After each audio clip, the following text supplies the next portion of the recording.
was a typical boring day in calculus, only it was Friday, 7th period, meaning the week was almost over and spring break would finally be upon us. So everybody was getting antsy in their seats, I could tell.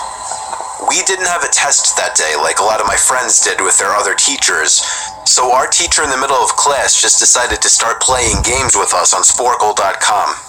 He was a very laid-back teacher like that. As we were doing some grand logo quiz on Sporkle, I remember the exact moment it happened. Right after my friend answered a question, I remember the exact answer too, Adidas. The dean's voice came through the loudspeaker. He sounded panicked and frantic as he told all the teachers this was not a drill and to go into lockdown. I actually got the chills, and I got goosebumps on my arms as our usually laid-back teacher too seemed panicked as he ran to turn off the lights and ushered us to the back corner of the room. We all sat in silence for about 2 minutes, and then the usual buzzing that came from a panel in the back of the room ceased, indicating that the school must have cut all the power. We all looked at each other, realizing this must be serious. A few more minutes of waiting later, we heard a man screaming at the top of his lungs coming down the hallway. 2 girls in the class actually started crying, which made all of us even more scared. As the screaming got closer to the classroom, the lunatic-sounding man started banging on the lockers while screaming, "I'll kill all of you."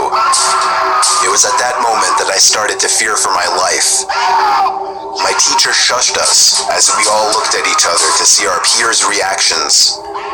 The banging then moved from the lockers to our classroom door. And that's when one of the crying girls screamed no. The banging on the door only grew worse as the man started screaming, "Open up." 2 of the girls in the class were crying out loud now. It felt like an eternity that man was pounding at the door. But eventually, he finally continued down the hallway, screaming like a mentally insane person, until we could not hear him anymore. I'd say 10 minutes later, though it felt like half an hour given the situation, the dean came back on the loudspeaker explaining the situation, which was surprising for him to do. He explained that some apparently mentally unstable person entered the building and assaulted the woman sitting at the front desk, causing her to flee the building screaming, and staff wasn't sure if the man was armed or not.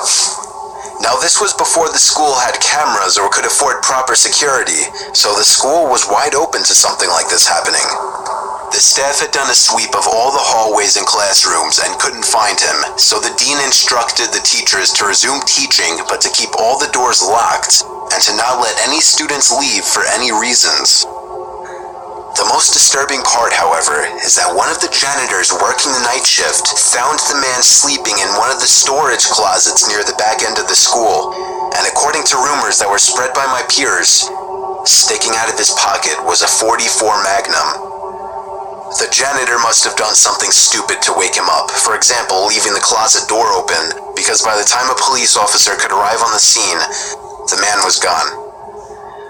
My entire class, as far as I know, to this day, has no idea if this man was ever found, but I like to think that right now, he's being given the proper help that he needs.